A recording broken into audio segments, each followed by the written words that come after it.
సాధకులందరికీ నమస్కారం. ఎలా ఉన్నారు? అందరూ ఎలా ఉన్నారు? రావాలి, సౌండ్ రావాలి. ఇంకా ఆనందంగా ఉన్నారా? ఎందువల్ల? సాధగా ఉన్నారా? నమ్ముతున్నారా అందరూ? నా పేరు శ్రీనివాసరావు, బైసాని శ్రీనివాసం. అందరూ బైసాని అని పిలుస్తారు. మాది గుంటూరు. నాది మెడికల్ షాప్ అండి. ఇందులో నాన్నగారు చెప్పింది నా గురించి చాలా చెప్పారు. నా గురించి చెప్పే ముందు ఒక చిన్న కథ చెప్తాను. రామాయణం జరిగిన కథ చెప్పి ఆ తర్వాత ఎందుకు చెప్పాను లాస్ట్ చెప్తాను. దాని గురించి కూడా మీకు. రాముడికి రావణాసుడికి యుద్ధం జరుగుతుంది. రావణాసుడు రాముడు చాలా కాలంగా ఇబ్బందులు పెట్టాడు. సీతమ్మ తల్లిని ఎత్తుకుపోవడం కానీ, సీతమ్మ తల్లిని దూషించడం కానీ, స్వామిని ఇబ్బంది పెట్టడం, చివరికి లంకా దహనానికి కూడా కారణం అవడం, విభీషణుని తన తమ్ముడు తోబుట్టు విభీషణుని అక్కడికి పంపించి వేయడం కానీ, లక్ష్మణ స్వామి మీద ఆయుధ ప్రయోగం చేసి మూర్చడం కోసం కానీ, అనేక రకాలుగా రావణాసుడు రాముడు ఇబ్బంది పెడతాడు. సరే, యుద్ధం జరిగింది. రావణాసుడు వధించబడతాడు. అప్పుడు రాముడు అంటాడట, తమ్ముడు నేను ఈ రాజ్యంలో హిమాలయాలు తపస్సు చేసుకుంటాను, నేను చాలా పాపం చేశాను అంటాడట. అదేంటన్నయ్యా, రావణాసుడు పరమ దుర్మార్గుడు కదా, మనకి ఇన్ని కష్టాలు జరిగితే నువ్వు అతన్ని అయ్యో పాపం అంటాను ఏంటంటే, రావణాసుడికి మరి ఒక పేరు దశకంఠుడు, అంటే 10 తలలు ఉన్నవాడని అర్థం. రాముడు చెప్తాడు, నాయన రావణాసుడు మహాశివభక్తుడు, ఎంత పంచివాడు అంటే ప్రతిరోజు వేకుగా 2 గంటలు లేచి శివపూజ చేయకుండా మరి ఏది చేయడు. అంతటి పరమ శివభక్తుడు, బ్రహ్మజ్ఞాని. ఎంతటి బ్రహ్మజ్ఞాని అంటే శివుడి కైలాసంలో ఒక గృహ నిర్మించుకుంటే దానికి బ్రాహ్మణుడిగా రావణాసుడు మిగిలినవాడు. అంతటి గొప్పవాడు రావణాసుడు. ఆయన అటువంటి రావణాసుడిని వధించడం నేను చేసిన తప్పు కదా అంటాడు. అదేంటని అలా చేసేది ఏంటంటే, రావణాసుడు 10 తలలో ఒక తల అసూయ, ద్వేషము ఇటువంటి వాటితో నిండి ఉన్నది. దాన్ని వధించాను కనుక అది తప్పని మీరు అంటున్నారు. కానీ భక్తుడైన శివభక్తుడు నేను చంపడం అనేది నేను చాలా తప్పు చేశాను అని రాముడు పశ్చాత్తాపడతాడు. ఇవాళ మనందరిలో కూడా మనమందరం దశకంఠులమే, మన దశరథులు మాత్రం కానే కాదు. ఎందుకంటే మనం ప్రతి దానికి కూడా ఖచ్చితంగా స్పందిస్తాము. ఏ చిన్నదైనా స్పందిస్తాము. ఇక్కడ వడ్డించాలని కొన్ని భోజనాలు స్వీట్ బాగాలేకపోతే బాగానే చెప్పేస్తాము, కానీ ప్రసాదంగా మాత్రం మనం తీసుకోలేము. ఎందుకంటే మన సాధారణ మానవులమే. ఇలా మనలో కూడాను దశకంఠుడు అప్పుడప్పుడు ప్రవేశిస్తూ ఉంటాడు. ఎవరైనా ఏదైనా కూడా మనం తట్టుకోలేము. ఇమ్మీడియట్ గా రెస్పాన్స్ ఇస్తాం, వారి మీద ద్వేషం చూపిస్తాం, అసూయ చూపిస్తాం. అలానే మన పిల్లలను మనం మమకారం చూపిస్తాం. సరే, ఇది ఒక చిన్న ఇన్సిడెంట్. సరే, నా గురించి నేను చెప్తున్నాను. నా పేరు శ్రీనివాసరావు అని చెప్పాను కదా. జనరల్గా ఈ బోధకాల గురించి మీకు ఏమైనా అవగాహన ఉందా? మీలో ఎవరికైనా అవగాహన ఉందా? చాలా వరకు ఏంటంటే ఇది రాజమండ్రి, గోదావరి జిల్లాలో ఉంటుందని అంటారు. నేను సుమారు 1985 ఆ ప్రాంతంలో దీనికి ఎఫెక్ట్ అయ్యాను. నేను గుంటూరులో చదువుకుంటూ ఉండేవాడిని. 1985 అప్పుడు నాకు జ్వరం రావడం, తరచుగా జ్వరం రావడం, లైట్ కొంచెం వాపు రావడం జరుగుతూ వచ్చేది. సరే, 1990లో నేను వ్యాపారం చదువు అయిపోయిన మళ్ళీ వ్యాపారంలోకి వచ్చేసేసాను. నాతో పాటుగా నా కాళ్ళు కూడా వాపు పెరుగుతూ వచ్చినాయి. మొదట కుడికాలు వచ్చింది, తర్వాత కొద్ది కాలానికి ఎడమ కాలు కూడా వచ్చింది. అంటే నా దేవుడు డబల్గా ఇచ్చాడనమాట వరం. అందరికి ఒక వరం వేస్తే నాకు డబల్ ఇచ్చాడు. 2 కాళ్ళు వాపులు ఎలా ఉన్నాయంటే ఇంత లావులు ఉండే, పాదాల నుంచి మోకాళ్ళ వరకు బాగా లావుగా ఉండేవి. నాకు కోరుకునేదండి, ఎవరైనా చెప్పులు వేసిన వాళ్ళ చెప్పులు చూసేవాడిని. అదే వీళ్ళందరూ చాలా మంచి చెప్పులు వేసుకొని వచ్చారు, నాకు ఇటువంటి అదృష్టం లేదే అనిపించేది. ఎందుకంటే నేను చెప్పులు వెళ్తున్నది గుంటూరులో చిక్కులు షాప్కి వెళ్తే నన్ను చూడగానే వాడు జత చెప్పులు చేసేవాడు, 150 రూపాయలు 150 రూపాయలు తీసుకునేవాడు. ఇంకా ఇదొక నాకు ఏం సెట్ అయ్యేది కాదు. ఆ షోకేజ్ చూసి చెప్పులు రకరకాలు తీసుకొని మనకి జీవితానికి భాగ్యం లేదని అనిపించేది. అలాగే ఫంక్షన్ వెళ్ళినప్పుడు అందరూ షూస్ వేసుకొని వస్తే ఈ జన్మకి నాకు అవకాశం లేదని బాధపడుతూ ఉండేవాడు. ఇంకోటి, అది నాతో పాటు ఎలా పెరుగుతూ వచ్చిందంటే సుమారు 14-15 2014 ఆ ప్రాంతంలో ప్రతి 3 నెలలకు ఒకసారి 2-3 జతలు ప్యాంటు కుట్టించుకున్నామండి, షర్ట్లు మాత్రం కాదు. ఏంటా కారణం ఏంటంటే కాళ్ళు వాపు పెరుగుతూ ఉంటే ప్యాంటు పట్టే కాదు, కాళ్ళు వాపు పెరుగుతుంటే టైలర్ ఎవరైనా టైలర్లకు నా నిజంగా తీసుకోవాల్సిన అవసరం లేదు, ఒక కాలు మాత్రమే చూశాడు, పాలు దగ్గర ఎంత పెరిగిందని చూసుకుని అంత పెంచి కుట్టేసేవాడు. అట్లా ప్రతి 2-3 నెలలకు ఒకసారి 2-3 జతలు ప్యాంటు మాత్రమే కుట్టించుకునేవాడిని. అలా ఉండేది. ఆ తర్వాత ఎలా ఉండేదంటే నా షెడ్యూల్ ఎలా ఉండేదంటే సోమవారం జ్వరం వచ్చేది, బుధవారం వరకు వేడిస్తూ పండుకునేవాడిని, బుధవారం తర్వాత ఎలా తగ్గిపోతుంది. ఇలా మీకు టమోటా కథ తెలుసు కదా, కానీ అంతకంటే ఎర్రగా నా కాలు వాసిపోయేది. టమోటా రంగు కన్నా కూడా ఎర్రగా వాసిపోతూ దాని నుంచి డిశ్చార్జ్ అవుతూ బ్యాడ్ స్మెల్ వస్తున్నట్టుగా చాలా దారుణంగా ఉండే పరిస్థితి. అటువంటి కండిషన్స్ లో నేను ఆయుర్వేదం వాడాను, హోమియో వాడాను, అల్లోపతి మందులు వాడాను. 1987 అంటే మీరు అర్థం చేసుకోండి, 30 సంవత్సరాలు సుమారుగా కంటిన్యూ మెడిసిన్ వాడుతూ వస్తూనే ఉన్నాను. ఈ సందర్భంలో మా మాతాజీ గారు రాఘవన్ గారు ఉన్నారు గుంటూరులో, వారు మమ్మల్ని తీసుకొని ఆక్యుపంక్చర్ ట్రీట్మెంట్కి చెన్నై తీసుకెళ్లారు. అక్కడ ప్రతి 10 ఏళ్ళకి ఒకసారి వెళ్ళి అక్కడ అంతేత ఆక్యుపంక్చర్ ట్రీట్మెంట్ ఆ బాగా అదే ట్రీట్మెంట్ చేయించుకొని వస్తూ ఉండేవాళ్ళం. 10 ఏళ్ళకి ఒకసారి ఒక 40 మంది 20 మంది 10 మంది అలా బ్యాచ్ గా వెళ్తున్నారు. వాళ్ళ ప్రాబ్లమ్స్ వాళ్ళు కూర్చునే వాళ్ళు. నా ప్రాబ్లం అయితే ఫైబ్రోసిస్, వెయిట్ చాలా ఎక్కువగా ఉండేవాళ్ళు, వాళ్ళను కాళ్ళబాబు తగ్గే కాదు. సరే అనేది వెళ్ళి వస్తున్న సమయంలో ఇది తగ్గదు అనేది మాత్రం 100% నాకు ఇచ్చే, ఎందుకంటే ఇది నాతో పాటు ఉండాల్సిందే. అటువంటి చాలా క్లిష్టమైన పరిస్థితులు. ఇవే కాకుండా నేను చాలా ఆర్థికంగా కూడా చాలా ఇబ్బంది పడుతూ ఉండేవాడిని, పిల్లలు చదువుతూ ఉండేవారు. అవి చెప్తాను, లైవ్లో మీకు చెప్తాను సమయం ఉంటే.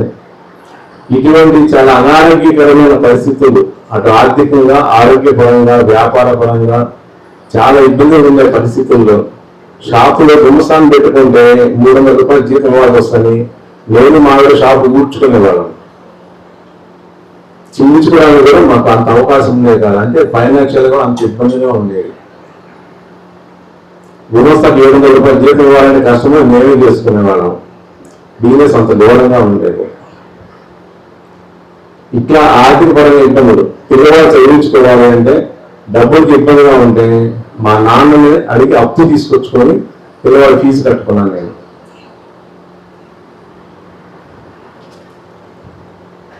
ఆ కండిషన్లో ఉన్న అటువంటి చాలా క్లిష్టమైన పరిస్థితులు, మానసికంగా అసూయ ఏంటంటే నన్ను చూసి చేసేది మీకు ఆ రోజున ద్వేషము, అసూయ, ఇటువంటి ఏదైనా కావాలంటే నన్ను చూసి అర్థమైపోతుంది. అంత దారుణంగా ఉండేది నా మానసిక స్థితి, కూడా అంత ఘోరంగా ఉండేది.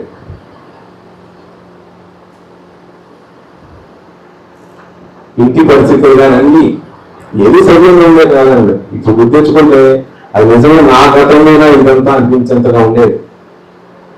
నేనే నిజంగా ఆ రోజు ఇలా ఉన్నానా అనిపించేంత ఘోరంగా ఉండేది అనమాట. ఆలోచన విధానం కానీ, నేను నడిచే బాట కానీ, నా వ్యాపారం కానీ, నా పిల్లల గురించి కానీ, నా ఆరోగ్యం. అటువంటి క్లిష్టమైన పరిస్థితుల్లో సుమారు 2015 ఆగస్టు ఆ ప్రాంతంలో, నాకు డేట్ అయితే నాకు తెలియదండి, చెన్నై వెళ్ళి ట్రీట్మెంట్ కోసం వెళ్ళి వస్తున్న సమయంలో నా అదృష్టం బాగుందో లేదా నా కర్మలు దొరకే సమయం వచ్చిందో, మరి గురువే నన్ను వెతుక్కుంటూ వచ్చాడు అనేదానికి నిదర్శనం ఇక నాకు ఆ రోజుతో నా కర్మ తొలగించే అవకాశం నాకు కలిగింది, ఆ భాగ్యం కలిగిందని నేను ఈ రోజు గుర్తించుకుంటే అనిపిస్తుంది అన్నమాట.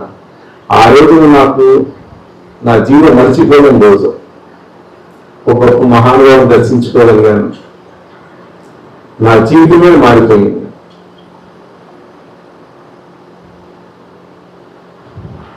ఈ రోజు పిల్లలు చక్కగా సెటిల్ అయిపోయారు, కొడుకు పెళ్లి చేసుకున్నాడు, చాలా హ్యాపీగా ఉంది, అమ్మాయి బ్రహ్మాండంగా ఉంది.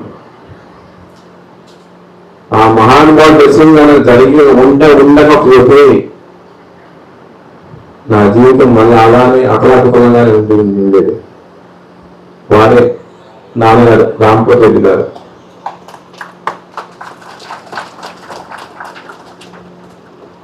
చాలా ఇబ్బందులుగా ఉండేదండి.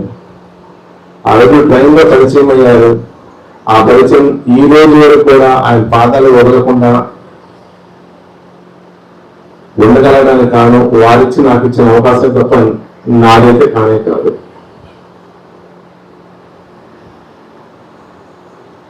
ఒక కండిషన్ లో నాకు కాలు బాగా ఇబ్బందిగా నాన్నగారు, కోసేస్తే బాగుంటుంది, కోసేసి చేసుకుంటాను అని అన్నాను. ఆయన ఎందుకు ఆయన తాతగా ట్రీట్మెంట్ చేస్తారు కదా అన్నారు. ఇంత లావులు ఉండే రెండు కాళ్ళు కూడా విపరీతంగా పాదాల దగ్గర నుంచి మోకాళ్ళ కింద భాగం వరకు ప్యాంటు వేసుకున్నప్పుడు చాలా కష్టంగా ఉండే కండిషన్స్ అన్నారు. ఇవన్నీ కూడా కాలు పేసించుకుంటాను నేను తట్టుకోలేకపోతాను, నా వల్ల కావట్లేదు నాన్న. మా షాపు రెండు ఉంటాయండి, ముందు షాప్ ఉంటుంది, వెనక రూమ్ ఉంటుంది. నా దినచర్య చెప్పా కదా, సోమవారం బ్రహ్మోత్సవం అందరూ పడుకునేవాడిని. పేషెంట్ కస్టమర్ వస్తే చెప్తే వాళ్ళు ఇస్తూ ఉండేవాళ్ళు. బుధవారం గురువారం వరకు లోపల నాది. అలా ఉన్న ఒక రోజున నాన్నగారు షాప్కి వచ్చారు. ఏమైనా అన్నారు. ఏముందంటే నా కండిషన్ ఎలా ఉందన్నారు. రా తాతగారు హాస్పిటల్ పోదాం పా అన్నారు. అప్పుడు తాతగారు ఆశ్రమం అంటే చిన్న హాల్ అండి కదా, చాలా చిన్న హాలు. ఆ గ్రిల్స్ వేసి ఉన్నాయి, లైట్ కూడా ఒక వరకు 2 గంటలో ఉన్నాయి, ఒక ఫ్యాన్ ఉండేది అనుకుంటాను. వెళ్ళారా తాతగారు చూసుకుంటాను రా అన్నారు. ఆటో తీసుకొచ్చారు. నేను నడవలేని పరిస్థితి. ఆటో చూపించి నన్ను ఆయన నా కాళ్ళు ఆయన ఒళ్ళో పెట్టుకొని నన్ను తీసుకొచ్చారు. అర్థం చేసుకోండి వారి యొక్క మమత ప్రేమ ఎలా ఉంటాయి అనేది. నేను నడవలేకపోతుంటే నా కాళ్ళు ఆయన ఒళ్ళో పెట్టుకొని నన్ను తీసుకొచ్చారు, ఆశ్రమం తీసుకొచ్చారు. అంత ప్రేమ స్వభావం. మీకు తెలిసేది కనిపించేది గురుగారు ఇంకో రకంగా కనిపిస్తూ ఉంటారు. అదే నేను చెప్తాను, లాస్ట్ చెప్తాను మీకు అది ఎలా ఏంటి అనేది కూడా. ఆశ్రమం తీసుకొచ్చారు. ఆ రోజు నైట్ ఇక్కడ పండుకున్నాం. ఆ రోజు ఆశ్రమం వస్తువులు ఎలా ఉన్నాయంటే, ఒక గ్లాస్ మంచినీళ్ళు కావాలంటే మెయిన్ దగ్గర తెచ్చుకోవాలి, నేను గుంటూరుకి వచ్చి తీసుకొచ్చుకునేవాడు మంచినీళ్ళు కావాలంటే. ఏదైనా తినడానికి కావాలంటే మేము తాతగారికి నైవేద్యంలో తెచ్చే ప్రసాదం ఏంటంటే అది తినేవాళ్ళము. తాతగారు దండం పెట్టుకొని, లేకపోతే మెయిన్ దగ్గరికి అయితే దుర్గాబాబు గారు ఎక్కడ తెచ్చుకోవడం జరిగేది. వంట మొత్తం ఎటువంటి ఆహారం లేదు నాకు, నేనేం తెలియని పరిస్థితిలో ఉన్నాను. నెక్స్ట్ డే మార్నింగ్ అన్నం తెప్పించారు. ఆయన తిండి రాన్నారు. నేనేం తింటాను, నా వల్ల కాదు, నాకు కుదరదండి, నా వల్ల కాదన్నా. తిండిరా అది నోట్లో పెట్టేసి ఇస్తారు రసమన్నం. ఇంకంతే. ఇక ఆరోగ్యం నిద్రలు పడితే తెలియదు. తర్వాత మరి నాకేది కాదుగా ఇచ్చారు, నా కర్మ రక్షించారో తెలియదు. కానీ నేను అపోలో హాస్పిటల్కి వెళ్ళాను. కాళ్ళు నిజంగానే కోసేసారండి. కాకపోతే అడ్డంగా పోయారు, నిలువుగా కోసేసారు. ఒక పుచ్చకాయ నిలువుగా కోసారు చూసారని మీరు, పనసమే కోసారే అలా నా కాళ్ళు మొత్తం 2 కాళ్ళు నిలువుగా కోసేసి దాంట్లో అనవసరంగా తీసేసి మళ్ళీ కుట్లేసి చక్కగా తయారు చేసి తాతగారి ఆశీర్వాదంతో మళ్ళీ ఇంటికి చేర్చారు. ఇది నిజంగా ఎవరు ఊహించలేదు. నేనే మీ ఎదురుగా ఉన్న సాక్షిని.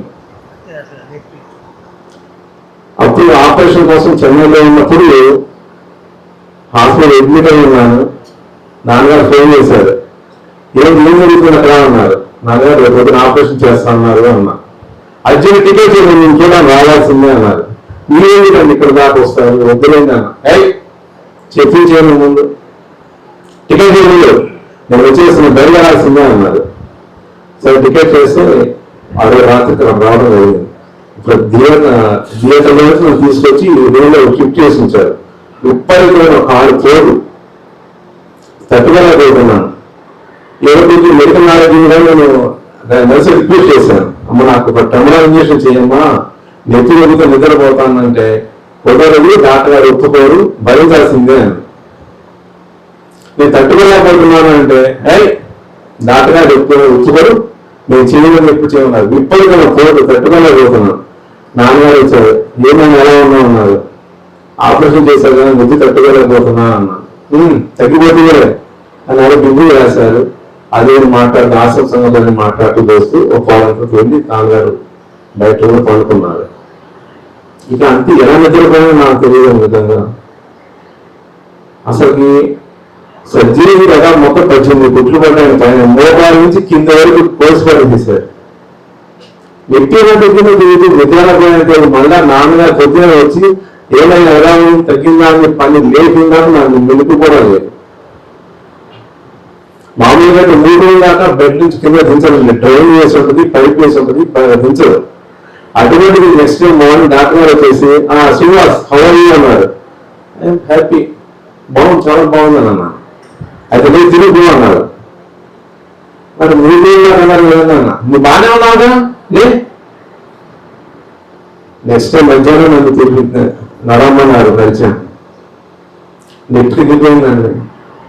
నాకేం చేశారంటే ముందు కుడికాలు చేశారు సర్జరీ చేసి, అక్కడ స్కిన్ కావాల్సి వస్తే ఎడమకాల తోడ దగ్గర నుంచి తీసి డ్రాప్ చేసి కుడికాలు పాదం దగ్గర నన్ను క్లోజ్ చేశారు. అప్పుడు ఎంత ఉంది అంటే మీకు చెప్తా, అర్థం చేసుకోండి. ఈ మొబైల్ చూసారా, ఈ మొబైల్ 2 మొబైల్స్ పెట్టచ్చు నా కాలు దగ్గర ఉన్న హోల్, అంత హోల్ పడిపోయింది. మన అరచేయి కన్నా పెద్దది ఈ కాలు భాగంలో హోల్ పడిపోయింది. ఆ హోల్ 2-3 మొబైల్స్ పెట్టినంత అంత పెద్ద స్పేషియస్ స్పాట్ అన్నమాట. అంతగా ఇన్ఫెక్ట్ అయిపోయినా నా కాలు మొత్తం క్లోజ్ చేశారు. సో ఒక 5 రోజుల తర్వాత నేను డిశ్చార్జ్ చేశాను. నాన్నగారు నెక్స్ట్ టైం మార్నింగ్ ఇంటికి వచ్చారు. గుంటూరు వచ్చిన తర్వాత మళ్ళా నన్ను చూడటానికి ఇంటికి వచ్చారు. ఇంటికి వచ్చి నేను బెడ్రూమ్లో పండుకో ఉన్నా. ఏమైనా ఎలా ఉందన్నా, నాన్నగారు మీకు ఆ రోజు కుడికాలు నొప్పని చెప్పాను, ఆ రోజు తగ్గిపోయింది, ఆ కుడికాలు నొప్పి మీరు ఆపరేషన్ చేసిన నొప్పి లేదు, కానీ ఇప్పుడు నేను ఎడంకాలు బాగా పెడుతుంది అన్న. ఏమైందన్నా, ఇక్కడ స్కిన్ డ్రాప్ చేసి తీశారు, అది విపరీతంగా తట్టుకోలేకపోయాను, సులుపులు మంటలు బాగా ఇబ్బంది ఉంది అన్నారు. అదే అప్పుడు సాయంత్రం సుమారు 5:30 ఆ ప్రాంతం అన్నమాట. సరే అదే డబ్బుతుండే అని పేరు కూర్చున్నామని చెప్పేసి బిల్లు రాసి ఆయన దాంట్లో దండం పెట్టుకున్నా అన్నారు. మా ఇంటి అందరూ కూర్చున్నాము, ప్రేయర్ చేసుకున్నాము. ప్రేయర్ చేసుకొని బయటకు వస్తూ నాన్నగారిని బయలుదేరుతున్నా అన్నారు ఆయన నాన్నగారు. సరే నాన్నగారు చెప్పి నేను బయటకు వస్తున్నా. ఎవరికి వస్తున్నా అన్నారు. వాటితో రావాలి కదా, నేను వస్తున్నా. నెత్తి కావాలి కదా, నెత్తి మీకు నెత్తి లేదు, నెత్తి లేదు అసలు. నేను వాటిగా అప్పటిదాకా నడవడానికి చేత కాక బాగు కదా, నా చేత కాక నేను బెడ్రూమ్లో ఉన్నవాడిని. వారు బయట వాటిగా వచ్చి వారికి వీటిలో చెప్తుంది తాతగారు ఉన్నారు అనడానికి. ఇటువంటి నిదర్శనం నా జీవితంలో చాలా జరిగినాయండి. 1, 2, 3 కాదు, 100,000 అనుక్షణం ప్రతిక్షణం. ఈ క్షణం వరకు కూడాను నేను గాలి తీసుకున్నా, గాలి వెళ్తున్నానంటే కేవలం తాతగారి ఆశీర్వచనం, నాన్నగారి చల్లని చూపులు మాత్రమే.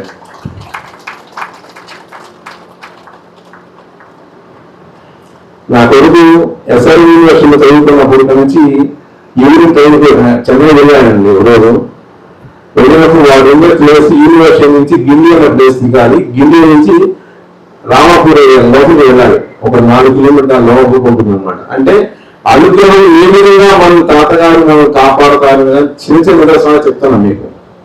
సుమారు నైట్ 11 ఆ ప్రాంతంలో చెన్నై స్టేషన్లో దిగితే అక్కడి నుంచి గిల్లి వరకు ఆటో దొరికింది. గిల్లి తర్వాత అక్కడి నుంచి ఆటో లేదు, కుట్ట తిరుగుతుంటాయి రామాపురం ఏరియాలో బాగా నైట్ టైం వచ్చేది. ఒక్కడే ఉన్నాడు, ఎవరు లేడు. ఫోన్ చేశాడు, డాడీ ఒక్కనే ఉన్నాను, వెళ్ళాలని భయంగా ఉన్నాను, తాతగారిని ఎవరొకరు వస్తాయని పోవన్నా.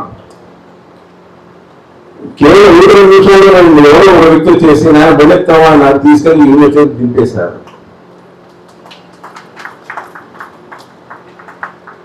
అలా ఉంటే నిదర్శనాలు.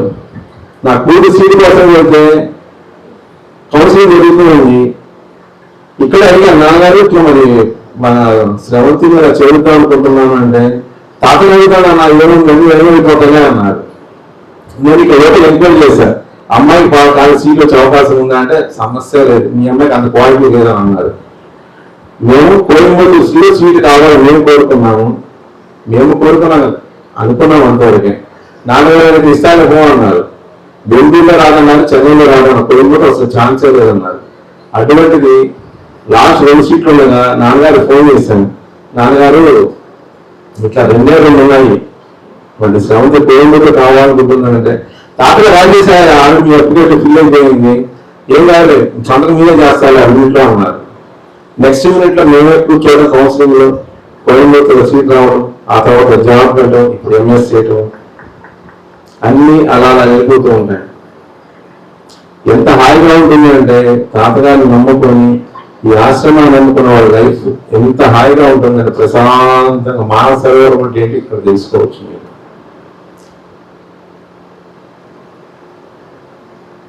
చాలా అంటే చాలా ఉన్నాయండి. నాకు ఆర్థిక పరంగా ఏ విధంగా ఉండేది, ఇందా నేను చెప్పిన సార్ నాలో అసూయ ద్వేషము అనుగుణంగా ఉండేదని. ఆ రోజు నా వ్యాపారం, నా షాప్ కౌంటర్ బయటకు ఉండేది.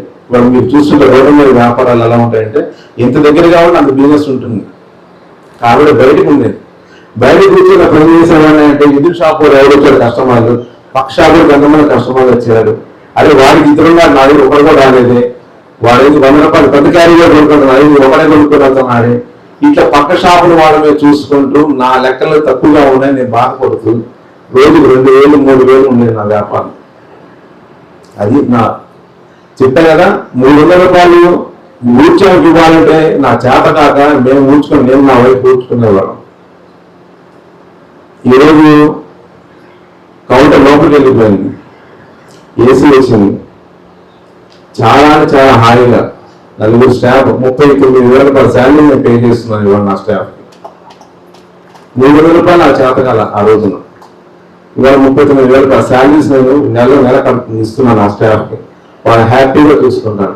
ఇవాళ నాకు ఎవరి గురించి నాకు ధ్యాస లేదు, నా దగ్గర కస్టమర్ల గురించి మాత్రమే. ఆ రోజు నేను కస్టమర్ ఎందుకు చూసేదాన్ని, ఇవాళ నా కోసం నా కస్టమర్ ఎందుకు చూసేదాకా ఉంటుంది నా వ్యాపారం గురించి. నేను వెళ్ళేటప్పటికే నా షాపు 6 10 మంది వెయిట్ చేస్తూ ఉంటారు. ఈరోజు లోపల రాగానే వాటి ముందే ఒకటి నాన్నగారు ఇచ్చారు, తాతగారికి పట్టం ఇచ్చారు, ఫ్రేమ్ ఆ తగ్గించాను. లోపల రాగానే దండం పెట్టుకుని లోపలికి వెళ్తాను. ఒకటే నమస్కారం, ఒకే ఒక నమస్కారం నేను చేసేది ఏంటంటే ఇక్కడికి వచ్చిన వాళ్ళందరూ హాయిగా ఉండాలి, ఆనందంగా ఉండాలి. అది మాత్రమే తాతగారి దివ్య మంత్రం. అందరూ బాగుండాలి బాబు గారు. ఆ ఒక్క నమస్కారం చేసుకుని లోపలికి వెళ్తాను. నా వ్యాపారం గురించి నేను ఏ రోజు తాతగారిని ప్రార్థించలేదు. ఇక్కడికి వచ్చిన వాళ్ళందరికీ నీ ఆశీర్వచనం కావాలి, అందరూ బాగుండాలి. కూర్చొని అడుగుతుంటారు, ఎవరండి మీరే ఉంటారు. దండం పెట్టుకుని నీ పేరు వెళ్ళిపోతుంది బాగుంటాము, నీకు ఆరోగ్యం వస్తుంది తగ్గిపోతుంది అంటాము. హాయిగా ఉంటున్నారు. వచ్చిన కస్టమర్లు ఎవరికి కూడా ఈ రోజు కంప్లైంట్ లేకుండా చక్కగా చాలా ఆరోగ్యంగా ఉన్నారంటే ఆయన అనుగ్రహము ఇక్కడ ఎలా ఆశ్రమానికి వచ్చిన వాళ్ళకి ఎలా అయితే వర్షిస్తూ ఉందో అక్కడ కూడా అదే అనుగ్రహం వర్షిస్తూనే ఉంది. మనం కోరుకోవాల్సింది ఒకటేనండి, తాతగారు దివ్య మంత్రాన్ని ప్రతిక్షణం తలుచుకుంటూ ఉంటుంది, అందరూ బాగుండాలి బాబు గారు అనేది. అందుకే భగవంతుడు కోరిన కోరికల్లో అన్నిటికన్నా ఉత్తమమైన కోరికలు చెప్పగలరా? అన్నిటికన్నా ఉత్తమమైన కోరిక ఏమిటి? ఎటువంటి కోరిక లేకుండా జీవించాలో మనం జీవింప చేయమని నాకు కోరుకోవడం. ఆ స్థాయికి మాస్టర్ గారు పెట్టిన యోగం కూడా ఇదేనండి. మాస్టర్ గారి యోగంలో కూడా ఏంటంటే కోరిక లేకుండా ఉండేటట్టుగా అది నేను చూసుకుంటాను మాస్టర్ ప్రామిస్ చేశారు. మీరు అడగాల్సిన పని లేదు, మీకు ఏ క్షణానికి ఏది అవసరమో ఏది మీకు ఉపయోగకరమో అది నేను ఇస్తాను మాస్టర్ ప్రామిస్ చేశారు యోగంలో కూడా. అటువంటిది మాస్టర్ యోగం. మనం అటువంటి కోరిక కోరే స్థాయికి రావాలి. ఇక్కడ ఈ ఆశ్రమము మీరు ఇవ్వాలి చూస్తున్నవన్నీ కూడా మీరు కూర్చున్న ప్లేస్ లో గాజు పెట్టి ఎలా ఉన్నాయి పాములు అది మీ ఎవరు తెలియదు. అప్పుడు వచ్చిన వాళ్ళు ఉంటే వాళ్ళు చెప్తారు, వాళ్ళ అనుభవాలు చెప్తారు మీకు. ఇక్కడ పాములు తిరుగుతూ ఉండేవి రాత్రి అయితే, చిన్న చీకటిగా ఉండేది. గాజు బెంకులు ఉన్నాయి. ఎందుకంటే ఒకనొకప్పుడు ఈ చుట్టుపక్కల వాళ్ళు తాగడానికి ఎక్కడికి కూర్చొని తాగేవాడు. అంటే మనం ఇప్పుడు వచ్చేవాళ్ళు కాదు కాబట్టి ఈ ప్రాంతాలంతా శుభ్రం చేసి ఒక వనంగా తయారు చేశారు. కేవలం వారి సంకల్పం, తాతగారు ఎన్నికలతో నాన్నగారు చేసింది ఇదంతా కూడా. ఈ ఆశ్రమంలో ఒక చిన్న హాల్గా ఉంటే లేదు శ్రీనివాసు ఇక్కడ చాలా పెద్దగా రావాలి, ఎంతోమంది రావాలి, ఎంతోమంది పొందాలి, ఎంతోమంది పొందాలని, ఇక్కడ ఆయన అనుగ్రహం ఇక్కడ ఉన్నది అని తెలియచేయాలని, అది వాట్సాప్ ద్వారా కానీ వన్ టు వన్ మొదటి మోతు వీళ్ళందరికీ ఒకరు తెలుసుకోవడం ద్వారా కానీ చేస్తున్నప్పుడు సౌకర్యాలు కాదని ఆయన తపన పడేవారు. ఇక్కడ కొంచెం ఎవరు కొంచెం ఇబ్బంది పడకూడదు, ఎవరు ఇబ్బంది పడకూడదు. ఆయన ఉంటే ధ్యాస ఆజమానికి వచ్చిన వాళ్ళందరికీ చక్కగా వచ్చి ప్రేయర్ చేసుకొని ప్రార్థన చేసుకొని హాయిగా ఆనందంగా తాత ఆశీర్వాదం తీసుకొని వెళ్ళాలనేది ఆయన అభిలాష. అందరూ కోరికలు ఎవరిలో వాళ్ళు ఉన్నామండి. కానీ నాన్నగారు మాత్రం ఆశ్రమం ఆరోగ్యం ఇవ్వలేదు.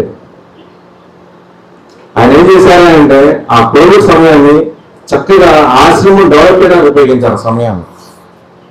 ఈ బిల్డింగ్ ఇంత నిలవడానికి కారణం కోవిడ్ టైంలో ఉన్న సమయాన్ని సద్వినియోగం చేసుకొని ఇంత బిల్డింగ్ కన్స్ట్రక్షన్కి ఆ రోజు పునాది వేసి దాంట్లో పెంచుకుంటూ ఎవరైనా ఆయన నీరు పెట్టేవాళ్ళు. స్లాబ్ ఈ నాన్నగారే పెట్టేవాడు.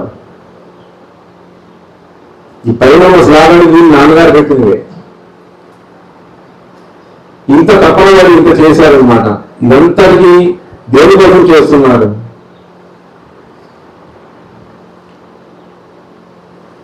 అందరికీ తాత అనుగ్రహం ప్రసాదించబడాలనే కదా. రామకోటి రెడ్డి గారు కాదు ఇప్పుడు రామకోటి గారు. రామకోటి రెడ్డి గారు లక్ష్మీపురంలో ఉండేవారు, తర్వాత గుంటూరు మార్కెట్లో ఉన్నారు. ఇప్పుడు ఆశ్రమంలోకి వచ్చిందనే రామకోటి గారే.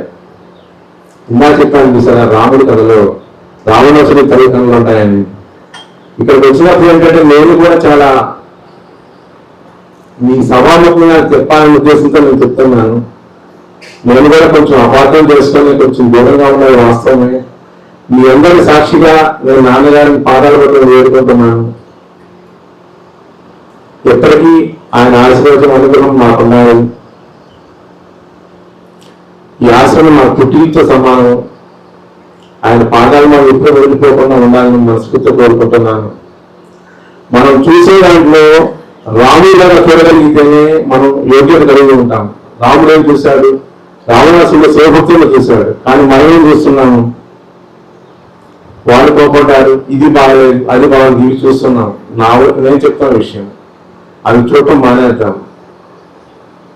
ఇక్కడ జరుగుతున్న కార్యక్రమాల గురించి, ఇక్కడ జరుగుతున్న అమృత వర్షం ఏంటనే ఉన్నది. ఇక్కడ ఉన్నది కల్పవృక్షము కామధేను లాంటిది, తాతగారి యొక్క నీడ. దీన్ని మనం ఎవరు వదులుకోవద్దు.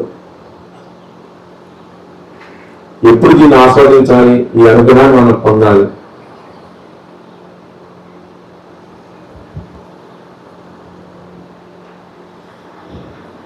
ఇక్కడ చాలా మంది అప్పటి నుంచి వచ్చిన వాళ్ళు చాలా మంది ఉన్నారు. సీనియర్స్ వాళ్ళకి ఇక్కడ వస్తున్న వాళ్ళు ఉన్నారు రకరకాల రుగ్మతలతోటి.